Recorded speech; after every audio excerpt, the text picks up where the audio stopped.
Hi guys! Ito, may gagawin tayo ngayon. Coffee cup bouquet.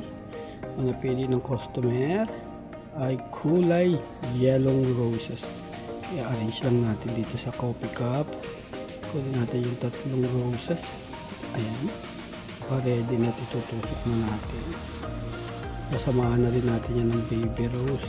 Ready na rin baby rose natin. Pipiliin na natin yung magagandang baby rose. Ayan.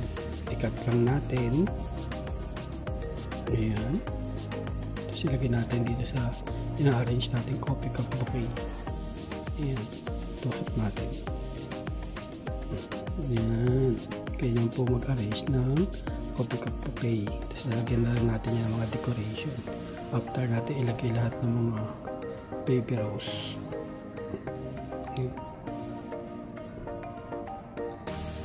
Maraming salamat po sa mga followers natin at mga subscriber.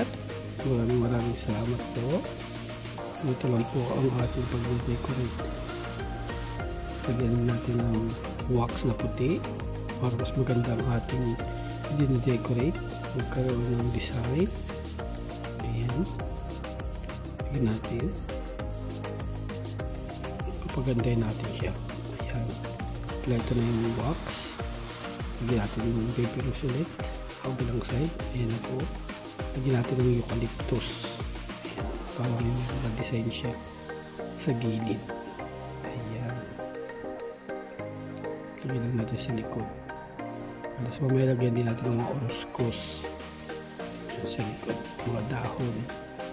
Ayan na po kasi gumawa ng coffee cup bouquet. Kahit anong kulay po pwede nyo gamitin dyan. Pwedeng red, white, pink, pero yung customer napili niya ay yellow. Ayan. Cover na natin ng oruskos yung likod. Then lagyan din natin siya ng solidago para magkaroon siya mas maraming design. Ayan, kumpleto ng likod. Lalagyan ko na lang siya ng oruskos. Ayan. Tapos kukuha kong solidago. Saglit lang. Ayan na, solidago. Yan, ikakat lang natin ang ikakat para i-distribute natin dyan sa gitna. Just lagyan natin sa gilid. I-share lang natin. Ikat lang natin ang ikat. Ayan. Tapos mamaya yan. Tapos na ang ating coffee cup bouquet. Sana nagustuhan niyo po yung simple natin decoration pag may coffee cup bouquet tayo. Kaya ayan. Tanggalan natin konting dahon. Tapos na po.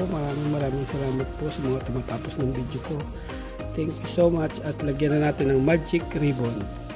Ayan. Salamat. God bless.